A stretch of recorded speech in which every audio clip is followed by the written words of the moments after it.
कहानी राजा रंतिदेव की परम दानशीलता। एक समय की बात है जब एक राजा ने अपनी दया और दानशीलता से देवताओं को भी चकित कर दिया। यह कहानी राजा रंतिदेव की है, जिन्होंने स्वयं भूखे प्यासे रहकर दूसरों की सेवा की।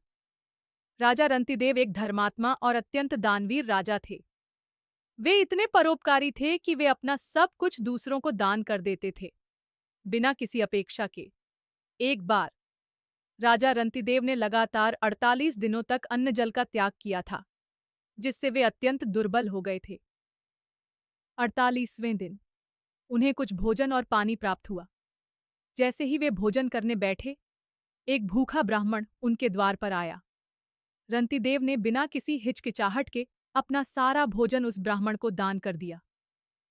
ब्राह्मण के जाने के बाद वे फिर से भोजन करने ही वाले थे कि एक शूद्र अपने परिवार के साथ आया और उसने भोजन मांगा।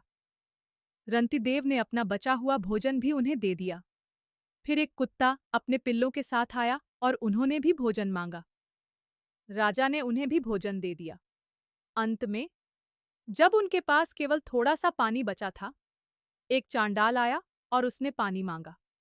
राजा ने वह बचा हुआ पानी भी उसे दे दिया, यह कहते हुए कि किसी भी प्राणी की प्यास बुझाना सबसे बड़ा धर्म है।